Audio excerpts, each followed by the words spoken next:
충격적인 일이 일어났습니다.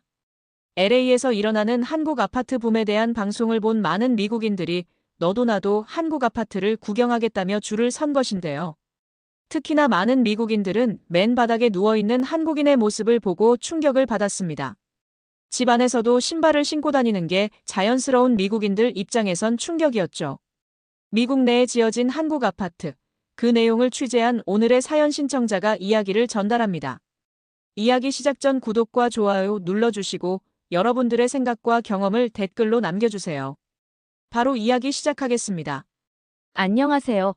저는 전쟁터, 재난 현장, 빈민가와 같은 세계의 참상을 15년간 눈으로 봐온 CNN 기자 클레어 모건입니다. 그래서 누군가 한인타운 아파트가 대단하다고 했을 때 저는 웃었습니다. 매일 아침 뉴욕 지국 CNN 국제부 회의실에 들어서면 벽면 가득 전쟁과 재난 사진들이 저를 맞이하죠. 시리아의 무너진 건물들, 이라크 분쟁 지역의 잿더미. 이런 현장들을 직접 취재하며 보낸 지난 세월이 제 눈을 매우 냉소적으로 만들었습니다. 클레어, 다음 아이템은 LA 한인타운 아파트 트렌드야. 편집장 마이클이 회의실 테이블 위로 서류 한 장을 미끄러뜨렸습니다. 저는 서류를 집어들며 참을 수 없는 한숨을 내쉬었죠. 세상에 아파트보다 시급한 이슈가 얼마나 많은데요. 제 얼굴에 떠오른 실망감이 너무 역력했는지 주변 동료들은 시선을 피했습니다.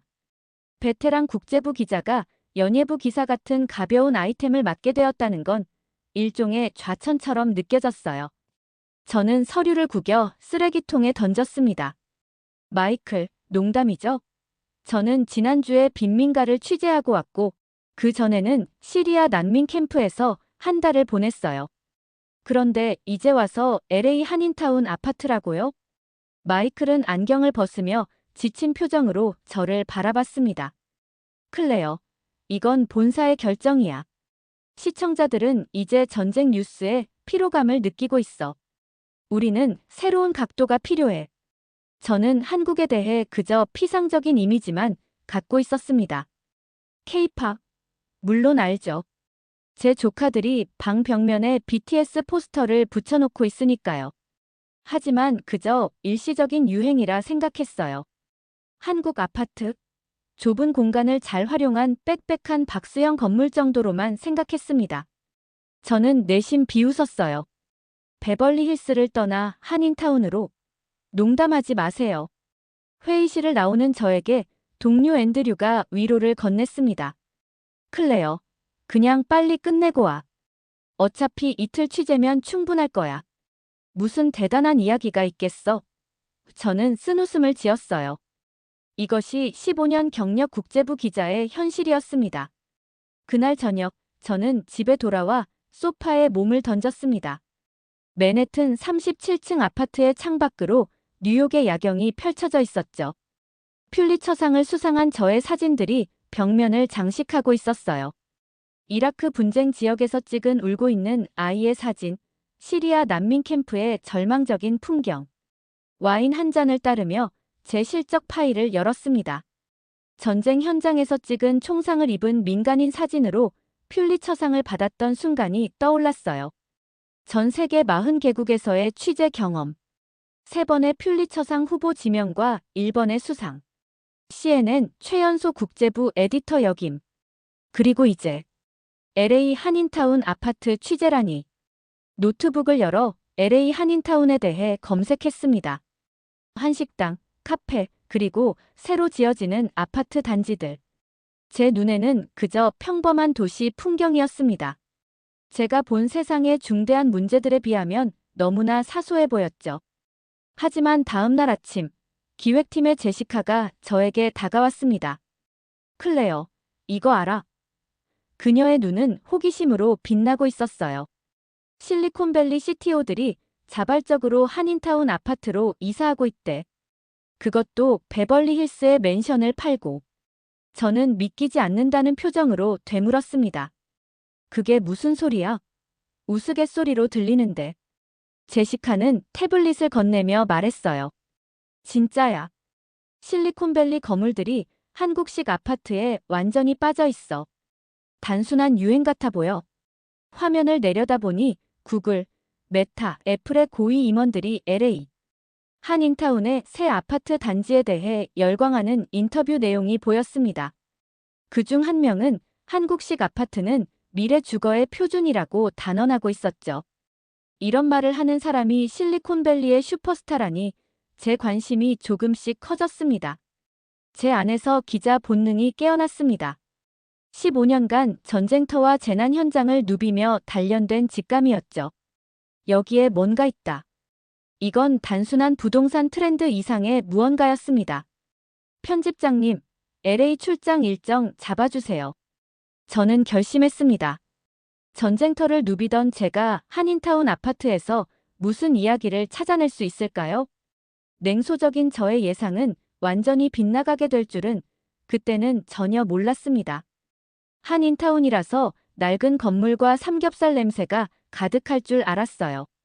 그런데 그날 제가 마주한 건 하나의 미래 도시였습니다. LA 공항에 도착해 렌터카를 빌린 저는 내비게이션에 한인타운 주소를 입력했습니다. 머릿속에는 이미 완성된 기사가 있었죠. 실리콘밸리 임원들의 한인타운 열풍. 과연 그 실체는? 냉소적인 제목, 냉소적인 내용. 전형적인 제 스타일이었습니다. 도착지 300m 전입니다. 내비게이션 안내를 따라 보이는 건물은 제 상상과 완전히 달랐어요. 낡은 상가 건물들 사이에 유리와 철골로 지어진 초현대식 건물 단지가 우뚝 서 있었습니다.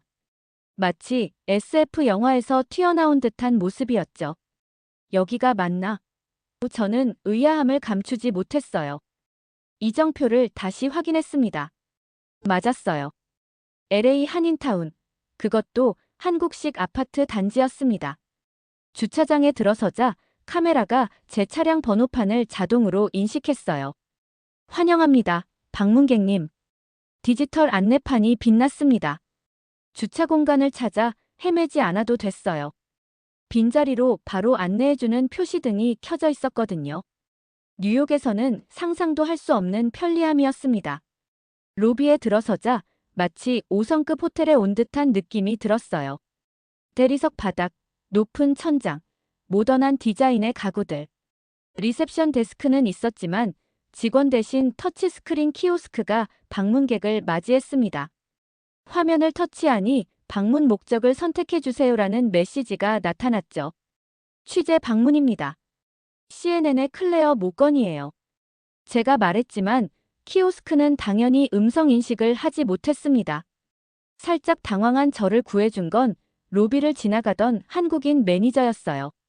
클레어 모건 씨, 기다리고 있었습니다. 매니저 이민준이 밝게 웃으며 다가왔어요. 투어 준비가 다 되어 있습니다. 먼저 커피 한 잔 어떠세요? 이민준의 안내로 건물 내부를 둘러보기 시작했습니다. 일단 입주민 전용 공간들이 눈을 사로잡았어요. 넓은 수영장, 아늑한 북카페, 아이들을 위한 키즈룸, 그리고 실내 골프 연습장까지. 마치 리조트 같았습니다. 이게 다 아파트 안에 있다고요? 제가 놀라움을 감추지 못하자 김수현이 웃었어요. 이건 기본이에요. 서울의 아파트들은 이보다 훨씬 더 다양한 시설을 갖추고 있죠. 단지 내부를 지나가던 실리콘밸리 IT 회사 엔지니어를 만났습니다. 그는 열정적으로 말했어요. 서울 출장 갔을 때 이런 집에서 살아봤는데 여기서도 가능해진 거예요. 제 집이 프로그래밍 되어 있다고 생각해 보세요. 모든 게 자동화되어 있어요. 또 다른 입주민인 젊은 부부는 이렇게 말했습니다. 이제는 미국식 아파트가 너무 불편하게 느껴져요. 한국식 아파트에 살아보면 다시는 돌아갈 수 없어요. 엘리베이터에 탑승했을 때 눈에 띄는 버튼 하나가 있었습니다. 다른 버튼들과는 다르게 생긴 스피커의 사선이 그어진 아이콘이었죠. 이게 뭐죠? 호기심에 물었습니다. 이민준이 설명했어요. 밤에는 층수 음성 안내가 안 나오게 하는 기능이에요. 이웃 배려용이죠. 밤늦게 들어오는 사람들이 다른 주민들의 수면을 방해하지 않게 하는 겁니다. 그 순간 제 마음속에 무언가가 울렸어요. 이건 단순한 기술이 아니라 문화 자체가 다르다는 증거였어요. 뉴욕에 있는 제 아파트에서는 이웃끼리 인사도 하지 않는데 여기서는 이렇게 작은 버튼 하나로 서로를 배려하고 있었습니다. 저는 메모장을 꺼내 빠르게 적기 시작했어요. 엘리베이터 무음 모드 기술에 담긴 배려. 이것이 제가 LA에서 발견한 첫 번째 놀라운 순간이었습니다. 그리고 직감적으로 알았어요. 이것은 시작에 불과하다는 것을. 베란다에서 LA 시내를 내려다보며 이민준이 말했습니다. 한국에서는 아파트가 단순한 주거 공간이 아니에요. 하나의 생활 문화죠. 편의성, 보안, 커뮤니티, 모든 것이 고려된 삶의 방식입니다. 그 말을 들으며 저는 제 자신에게 물었어요. 내가 정말로 이해하고 있는 걸까? 그리고 깨달았습니다. 제가 취재하러 온 것은 단순한 부동산 트렌드가 아니었어요. 이것은 완전히 새로운 생활 방식, 그리고 그 중심에 있는 철학이었습니다. 이게 진짜 한국 아파트가 아니라면 원조는 얼마나 더 대단할까? 호텔 방으로 돌아온 저는 노트북을 펼쳤습니다. LA에서 본 한국식 아파트 단지의 이미지가 머릿속을 떠나지 않았어요. 제가 지금까지 봐온 어떤 주거 공간과도 달랐습니다. 단순한 건물이 아니라 하나의 생활 체계였죠. 이민준의 말이 계속 귓가에 맴돌았습니다. 이건 한국의 것을 미국에 맞게 변형한 겁니다. 원래 서울의 아파트는 이보다 훨씬 더 발전되어 있어요. 손가락이 키보드 위에서 분주히 움직였습니다. 서울 아파트, 한국 스마트홈, 한국식 주거 문화. 제 화면에는 서울의 초고층 아파트 단지들, 첨단 기술로 무장한 인테리어, 커뮤니티 시설들이 가득 찼어요. 놀라움의 숨을 들이마셨습니다. 복제품도 이 정도인데 원조는 얼마나 더 대단할까? 베테랑 기자라면 한 곳의 취재만으로 결론을 내리지 않았죠. 더 깊이 파고들어야 했습니다. 이것은 단순한 호기심이 아니었어요.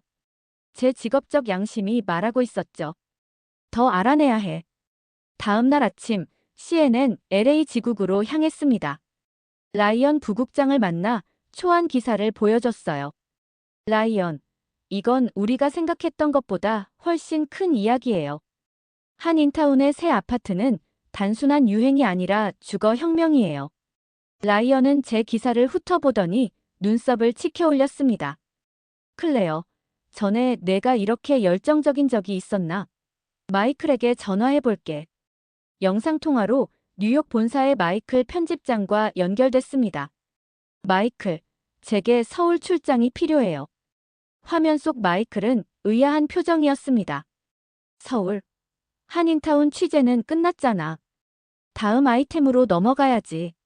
아니요, 이건 끝이 아니에요.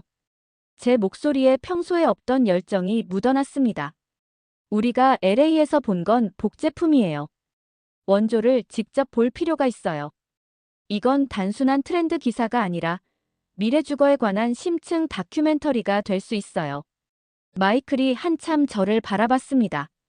15년 커리어 동안 너는 항상 전쟁과 재난만 취재하고 싶어 했잖아. 갑자기 왜 아파트에 관심이 생긴 거야? 왜냐하면 이건 정말 중요해요. 제 말에 스스로도 놀랐습니다. 우리는 항상 한국을 K-팝과 김치 정도로만 생각했죠. 하지만 그들은 우리가 모르는 사이에 일상생활 자체를 혁신하고 있었어요. 이건 뉴스 가치가 충분합니다. 마이클은 잠시 침묵했다가 마침내 고개를 끄덕였습니다. 좋아, 서울 출장을 승인하지. 2주 시간을 줄게. 하지만 정말 대단한 걸 보여줘야 해. 통화가 끝나고 저는 창밖을 바라봤어요. LA의 번화가가 내려다 보였습니다. 제 가슴에는 오랜만에 느껴보는 설렘이 있었어요. 전쟁터에서 느끼는 아드레날린과는 다른 새로운 세상을 발견하는 순수한 호기심이었죠. 호텔로 돌아와 서울행 비행기 표를 예약했습니다. 그리고 노트북을 열어 서울 아파트 투어를 검색했습니다. 한국에서 가장 혁신적인 아파트 단지들, 최첨단 기술이 적용된 모델하우스, 한국 주거 문화 전문가들의 연락처를 정리했어요. 노트북을 덮고 창가에 서서 LA의 밤하늘을 바라봤습니다. 이제까지 제 커리어는 항상 제가 찾아가는 것이었어요. 분쟁 지역, 재난 현장, 위기의 순간들. 하지만 이번만큼은 뭔가 달랐습니다. 이 이야기가 저를 찾아온 것 같았어요. 이번만큼은 내가 직접 보고 판단하고 싶었어요. 내 방식으로. 제 속마음을 밤하늘에 속삭였습니다. 처음으로 다른 사람들의 시선이나 본사의 지시가 아닌 제 내면의 목소리를 따르는 기분이었어요. 서울행 비행기를 기다리며 저는 한국어 기초 문구들을 익히기 시작했습니다. 안녕하세요. 감사합니다. 이게 뭐예요? 낯선 언어의 발음을 반복하며 웃음이 나왔어요.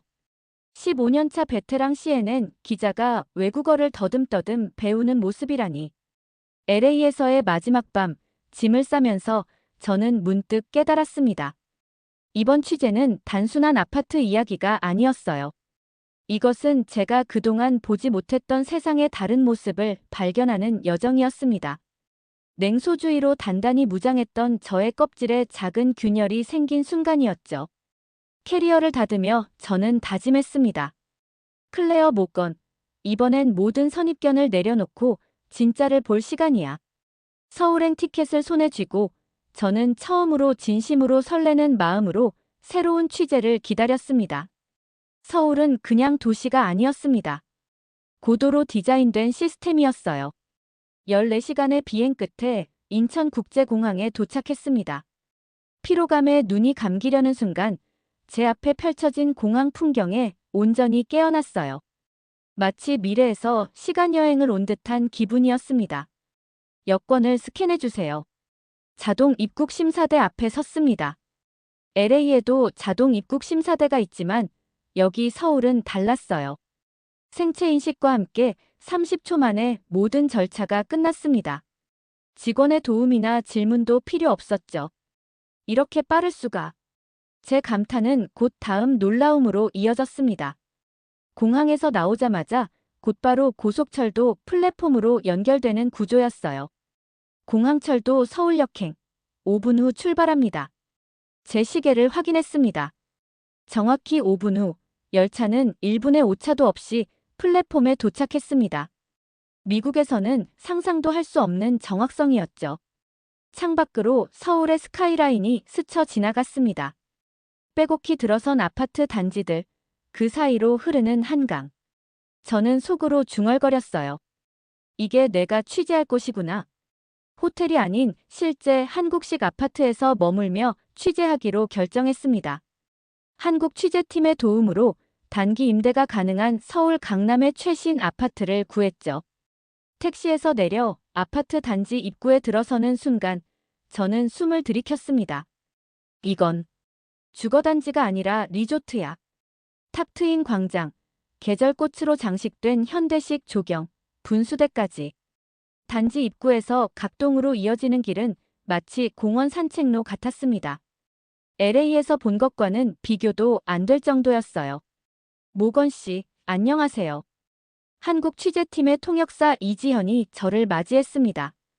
아파트 키는 이미 디지털로 등록해드렸어요. 스마트폰만 있으면 됩니다.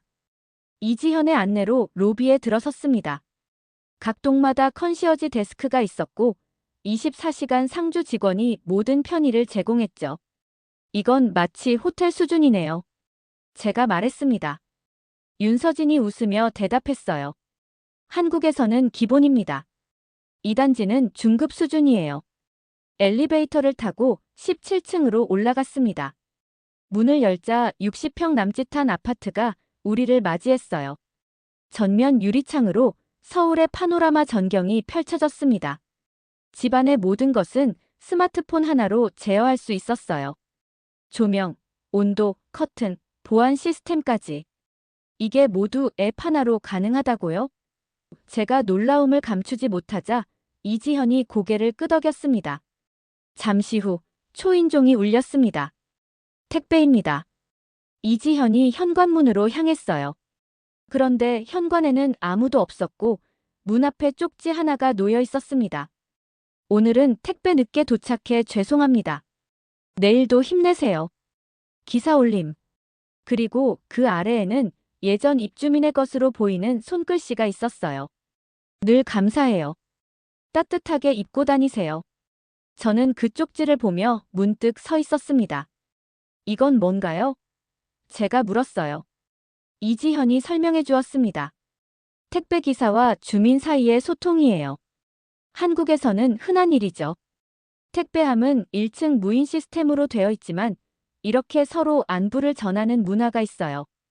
그 순간 제 마음속에 따뜻한 감정이 번졌습니다. 기술이 발달해도 한국은 마음을 잃지 않았구나. 이지현과 함께 지하주차장으로 내려갔습니다. 차량 번호판이 자동으로 인식되어 주차 공간을 알려주는 시스템, 전기차 충전소, 무인 세차장까지 모든 것이 유기적으로 연결되어 있었어요. 서울은 그냥 도시가 아니에요. 제가 중얼거렸습니다. 고도로 디자인된 하나의 시스템이네요.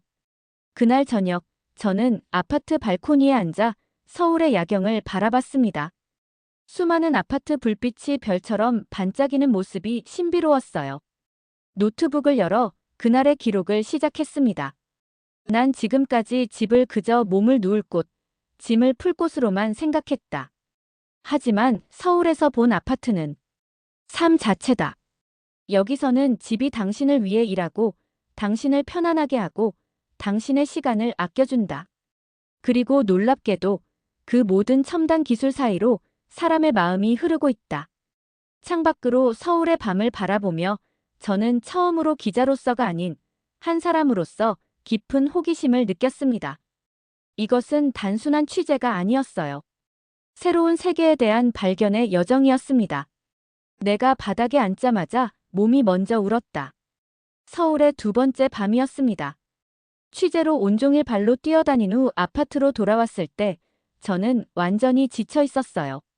뉴욕에서라면 당연히 침대에 곧장 누웠겠지만 이상하게도 그날 밤엔 거실 바닥이 자꾸 저를 부르는 것 같았습니다. 이지현 씨, 이 바닥이 따뜻한 게 온돌이라는 거죠?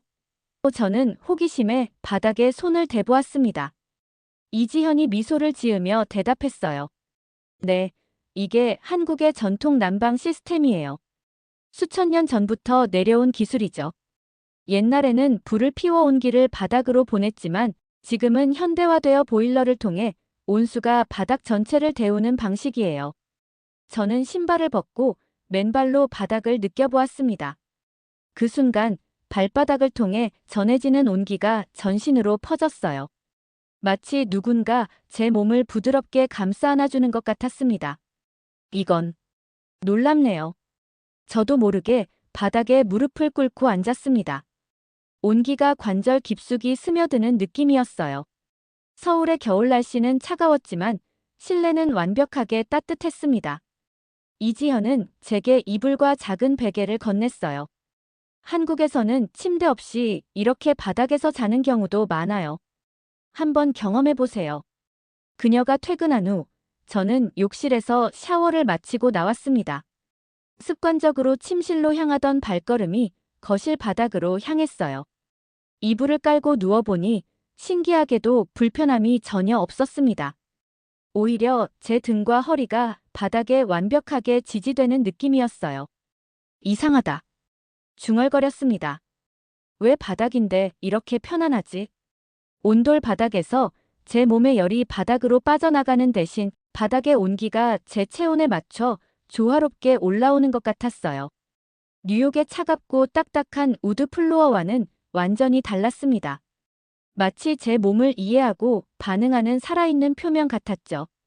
시리아 난민 캠프, 아프가니스탄 산악 지역까지. 전쟁 취재를 다닐 때마다 온갖 환경에서 잠을 청했던 저였지만 이런 경험은 처음이었습니다.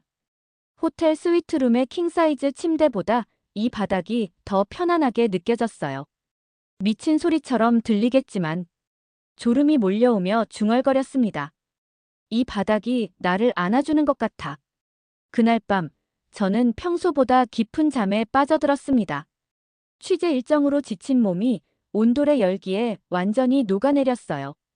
꿈속에서도 따뜻함이 저를 감싸는 것 같았습니다. 이상하게도 제 꿈속에서는 이라크의 전쟁터에 있었지만 폭발음이나 총성이 아닌 평온함이 감돌았어요. 폐허가 된 건물들 사이로 따뜻한 빛이 스며드는 모습이었죠. 평소라면 악몽으로 변했을 장면이 이번엔 다르게 느껴졌습니다. 새벽 4시, 문득 잠에서 깼습니다. 하지만 평소와 달리 피로감은 없었어요. 온몸이 가볍고 상쾌했습니다. 낯선 바닥에서 자고도 허리 통증이 없었고 관절의 뻣뻣함도 사라졌어요. 15년 동안 전쟁과 분쟁 지역을 누비며 쌓인 만성 피로와 긴장감이 하룻밤 사이 조금 풀린 것 같았습니다. 그동안은 몰랐지만 제 몸은 항상 경계 상태에 있었던 거죠. 하지만 온돌의 열기는 그 단단한 방어막을 조금씩 녹여내고 있었습니다. 저는 부엌으로 가서 따뜻한 물 한 잔을 마시고 노트북을 열었습니다. 메모장에 적기 시작했어요. 미국식 난방은 효율이었다. 한국은 치유다. 창밖으로 서울의 새벽 풍경을 바라보며 이어서 적었습니다. 우리는 공간을 데우지만 한국은 사람을 데운다. 미국에서 난방은 공기를 따뜻하게 하는 것이지만 한국에서는 당신의 몸을 직접 따뜻하게 한다. 그리고 놀랍게도 이것은 새로운 기술이 아니라 수천 년 된 지혜다. 잠시 생각에 잠겼다가 다시 타이핑을 이어갔습니다. 난방은 그저 기능이 아니라 철학이다. 우리의 라디에이터는 공간의 열을 뿜어내지만 온돌은 사람을 감싸 안는다. 이것이 동양과 서양의 사고방식 차이일까? 우리는 효율성을 추구하고 그들은 조화를 추구한다. 아침이 되어 이지현이 도착했을 때 저는 여전히 바닥에 앉아 있었습니다. 그녀는 제 모습을 보고 웃었어요. 한국인이 다 됐네요, 클레어 씨. 저는 미소를 지었습니다. 이제 왜 한국 사람들이 바닥에 앉아 있는 것을 좋아하는지 이해가 돼요. 이건 단순한 문화적 차이가 아니라 완전히 다른 경험이에요. 맞아요. 이지현이 말했습니다. 온돌은 단순한 난방 시스템이 아니에요. 한국인의 생활 방식, 건강에 대한 접근법까지 바꾼 과학이죠. 그날의 취재 일정을 준비하면서 저는 메모장을 한 번 더 들여다보았습니다. 전날 밤 졸음 속에서 적었던 문장들이 눈에 들어왔어요. 난 항상 집이 그저 머무는 곳이라고 생각했다. 하지만 이곳의 집은 당신을 돌보는 존재다. 그리고 그 밑에 마지막으로 적은 문장. 어쩌면 우리는 집을 잘못 지어왔던 걸지도 모른다. 아침에 일어날 때부터 자동으로 열리는 커튼, 내 취향에 맞춘 조명 밝기, 어디서든 조절 가능한 실내 온도. 이건 영화 속 장면이 아니라 서울의 평범한 일상이었습니다. 이지현과 함께 스마트홈 기능에 대한 취재를 시작한 저는 대한민국의 일반 가정에 보급된 기술 수준에 충격을 받았습니다. 이지현이 제게 스마트폰 앱 하나를 설치해 주었어요. 이 앱 하나로 집안의 모든 것을 제어할 수 있어요. 그녀가 말했습니다. 스마트폰 화면에는 아파트의 평면도가 나타났고 각 방마다 제어 가능한 기기들이 표시되어 있었습니다. 저는 거실 아이콘을 터치했고 조명, 커튼, 에어컨, 공기청정기, 로봇 청소기 등 다양한 옵션이 나타났어요. 이거 써볼까요? 호기심에 취침 모드라는 버튼을 눌러봤습니다. 순간 거실의 조명이 서서히 어두워지고 커튼이 자동으로 내려오며 에어컨이 수면에 적합한 온도로 조정되었어요. 동시에 공기청정기가 야간 모드로 전환되었습니다. 와! 감탄이 절로 나왔습니다. 이건 정말 대단해요. 이지현이 미소 지었어요. 이제 외출 모드를 눌러보세요. 버튼을 누르자 모든 조명이 꺼지고 보안 시스템이 활성화되었습니다. 앱 화면에는 현재 집의 상태가 실시간으로 표시되었어요. 실내 온도, 습도, 공기질, 에너지 사용량까지 모든 정보를 볼 수 있었습니다. 이건 놀라워요. 제가 말했습니다. 미국에서는 이런 수준의 통합 시스템을 보기 힘들어요. 우리도 스마트홈이라고 부르지만 대부분 개별 기기를 따로 제어하는 수준이죠. 한국은 IT 인프라와 주거 문화가 함께 발전했어요. 이지현이 설명했습니다. 세계 최고 수준의 인터넷 속도와 스마트폰 보급률이 이런 생활 혁신을 가능하게 했죠.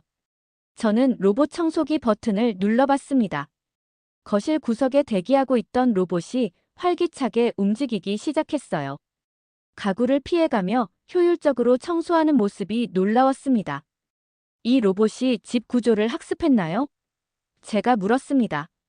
네, 인공지능이 집 구조를 파악하고 최적의 청소 경로를 계산해요. 가구 위치가 바뀌어도 자동으로 인식하고 경로를 재조정하죠. 이지현은 이어서 냉장고 앞으로 안내했습니다. 터치스크린이 내장된 냉장고 문에 손을 대자 내부 식품 목록과 유통기한 정보가 나타났어요. 냉장고가 식품 관리까지 해준다고요? 저는 놀라움을 감추지 못했습니다. 네, 유통기한이 임박한 식품을 알려주고 부족한 식재료는 자동으로 장바구니에 추가할 수도 있어요. 원하면 온라인으로 바로 주문할 수 있죠. 욕실로 이동하자 스마트 거울이 눈에 들어왔습니다. 거울에 손을 대자 날씨 정보, 일정, 건강 데이터가 표시되었어요. 아침에 준비하면서 뉴스나 일정을 확인할 수 있어요. 이지현이 말했습니다. 욕조는 선호하는 수온과 수위를 기억해서 자동으로 물을 받아주고요. 1시간 동안 집안의 스마트 기능들을 살펴본 후 저는 소파에 앉아 깊은 생각에 잠겼습니다. 지금까지 본 것들은 단순한 편의성 넘어 완전히 다른 차원의 주거 경험이었어요. 이지현 씨, 이런 시스템이 한국에서는 일반적인가요? 아니면 최고급 아파트에만 있는 건가요? 요즘 지어지는 대부분의 아파트에는 기본 사양이에요. 물론 더 고급형도 있지만 이 정도는 중산층 가정에서 흔히 볼 수 있죠. 저는 제 뉴욕 아파트를 떠올렸습니다. 맨해튼 중심부에 위치한 400만 달러짜리 콘도인데도 여기서 본 기능들의 절반도 갖추지 못했어요. 뉴욕의 400만 불짜리 콘도도 이런 건 없어요. 제가 솔직하게 말했습니다. 우린 그저 편리한 것을 원했고 한국은 살고 싶은 것을 만들었죠. 그날 저녁 호텔로 돌아가는 대신 제가 머무는 아파트에서 하룻밤 더 보내기로 했습니다. 앱으로 조명을 조절하고 커튼을 내리고 음악을 틀어봤어요. 모든 것이 손끝에서 완벽하게 제어되었습니다. 야외 테라스에 앉아 서울의 야경을 바라보며 저는 CNN 본사에 보낼 리포트를 작성하기 시작했습니다. 한국의 스마트홈은 단순한 기술의 집합이 아니다. 이것은 사람이 중심이 되는 주거 철학이다. 기술이 사람을 위해 일하는 방식, 그리고 그 기술이 삶의 질을 어떻게 높이는지에 대한 깊은 이해가 담겨 있다. 스마트폰으로 실내 온도를 조금 높이며 저는 계속해서 적었습니다. 미국이 스마트라고 부르는 것과 한국이 만든 것 사이에는 근본적인 차이가 있다. 우리는 개별 기기의 편리함을 추구했지만 한국은 삶 전체를 아우르는 생태계를 만들었다. 그리고 이 차이는 단순한 기술적 격차가 아니라 주거 공간을 바라보는 철학의 차이다. 뉴욕으로 돌아온 날, 나는 내 아파트 현관에서 발걸음을 멈췄다. 도어락은 없었고 온돌은 없었고 돌아왔구나가 아니라 뒤로 왔구나였다. 인천공항에서 뉴욕행 비행기를 타기 전 저는 마지막으로 한국 취재팀과 인사를 나눴습니다. 이지현이 제게 작은 선물 상자를 건넸어요. 한국의 작은 기억을 가져가세요. 그녀가 말했습니다. 비행기 안에서 상자를 열어보니 미니어처 온돌 방석이 들어있었어요. 전기로 데워지는 휴대용 방석이었습니다. 저는 미소를 지었습니다. 제 몸이 이미 한국식 온기에 익숙해진 걸 알았거든요. 14시간의 비행 끝에 JFK 공항에 도착했습니다. 서울의 인천공항과 달리 입국 심사는 느리고 혼잡했어요. 자동화된 시스템 대신 줄지어 서서 기다려야 했습니다. 전에는 당연하게 여겼던 이 불편함이 이제는 눈에 띄게 느껴졌어요. 여권 주세요. 심사관이 건조한 목소리로 말했습니다. 서울에서의 이주가 저를 바꿔놓았다는 것을 그때 처음 깨달았어요. 이전의 저라면 이 상황을 그저 일상으로 받아들였을 텐데 이제는 왜 이렇게 비효율적인 시스템을 유지하지? 라는 의문이 들었습니다. 택시를 타고 맨해튼의 제 아파트로 향했습니다. 집키를 찾아 가방을 뒤지며 서울에서는 스마트폰만 있으면 모든 문이 열렸다는 사실이 떠올랐어요. 물리적인 열쇠를 사용한다는 것이 갑자기 구식처럼 느껴졌습니다. 현관문을 열고 집에 들어서는 순간 제 발걸음이 멈춰섰습니다. 몇 초간 그냥 서 있었어요. 익숙한 내 집인데 무언가 달랐습니다. 도어락은 없었고 온돌은 없었고 스마트 시스템도 없었죠. 돌아왔구나가 아니라 뒤로 왔구나였습니다. 바닥에 발을 디디자 차가운 감각이 전해졌어요. 서울의 따뜻한 바닥이 그리워졌습니다. 에어컨을 켜자 건조한 바람이 얼굴을 때렸어요. 서울 아파트에 균일하게 퍼지는 온기와는 달랐습니다. 다음 날 아침, CNN 본사로 출근했습니다. 편집장 마이클이 제 사무실로 찾아왔어요. 돌아왔구나, 클레어. 한국은 어땠어? 마이클, 제가 진지하게 말했습니다. 우리가 생각했던 것보다 훨씬 큰 이야기예요. 단순한 트렌드 기사가 아니라 주거혁명에 대한 다큐멘터리가 되어야 해요. 마이클은 제 변화된 모습에 놀란 듯 했어요. 냉소적이던 저의 눈빛이 열정으로 빛나고 있었으니까요. 그는 고개를 끄덕였습니다. 그래, 내 취재 영상을 봤어. 정말 인상적이더군. 프라임타임에 30분짜리 특집으로 방영하기로 했어. 일주일 후 K아파트 아시아가 설계한 미래의 집이라는 제목의 특집. 다큐멘터리가 CNN 프라임타임에 방영되었습니다. 제가 직접 내레이션을 맡아 서울에서의 경험과 깨달음을 솔직하게 전달했어요. 한국의 아파트는 단순한 주거 공간이 아닙니다. 그것은 미래를 향한 비전이자 사람 중심의 철학이 구현된 생활 시스템입니다. 우리가 그동안 간과했던 것은 집이란 단순히 머무는 공간이 아니라 우리의 삶의 질을 결정하는 핵심 요소라는 점입니다. 방송 직후 반응은 폭발적이었습니다. 소셜미디어에서는 한국식 아파트에 대한 논의가 뜨겁게 일어났고 부동산 업계와 테크 업계에서는 발 빠르게 움직이기 시작했어요. 실리콘밸리의 유명 스타트업 CEO들이 연이어 한국 건설사들과 미팅을 잡았습니다. 미국의 주거 혁신을 위한 협업이라는 기치 아래 한국의 기술과 철학을 미국 시장에 도입하려는 시도가 시작된 거죠. LA와 뉴욕의 한인타운에 있는 한국식 고급 아파트 분양가는 방송 이후 2달 만에 30% 이상 폭등했습니다. 대기자 명단이 수백 명씩 늘어났다는 소식도 들려왔어요. CNN 사무실로 돌아오는 길에 제 핸드폰이 쉴 새 없이 울렸습니다. 주요 부동산 개발사, 테크 기업들, 심지어 정부 주택 담당자들까지 인터뷰를 요청해왔어요. 사무실에 도착하자 마이클이 환한 미소로 맞이했습니다. 클레어, 내 리포트가 센세이션을 일으켰어.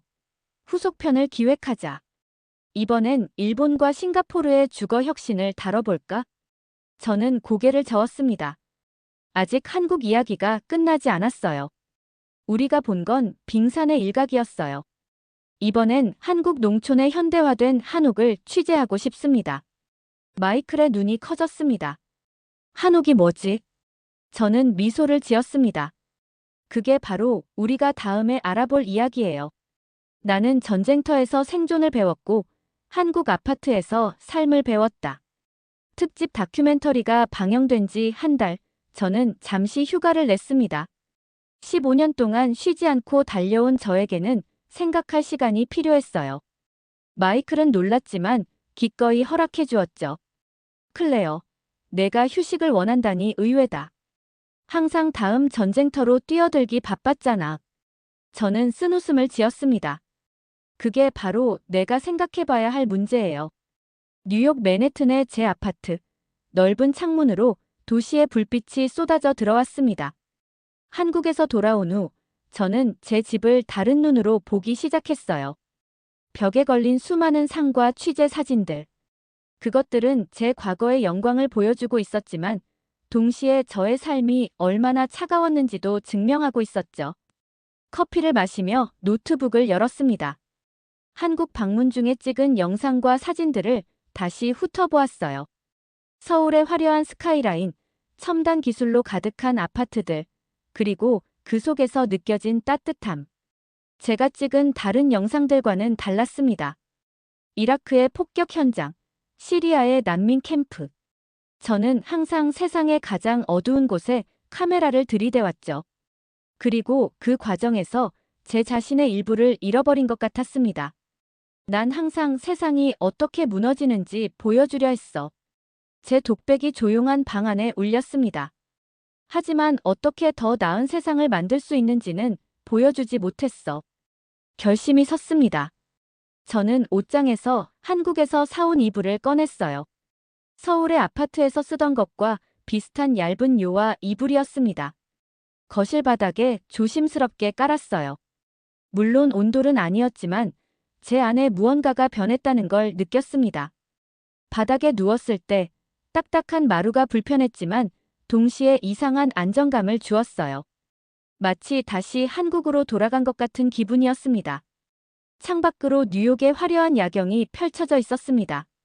불빛들이 반짝이는 모습이 서울의 밤과 겹쳐 보였어요. 저는 그 풍경을 바라보며 조용히 속삭였습니다.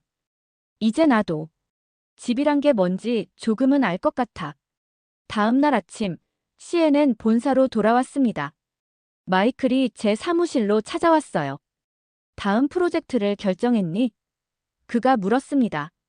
네, 저는 확신에 찬 목소리로 대답했습니다.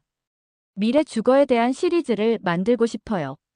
전 세계가 어떻게 더 나은 삶의 공간을 만들어가고 있는지 한국에서 시작해서 말이죠. 마이클은 놀랐지만 곧 미소를 지었습니다.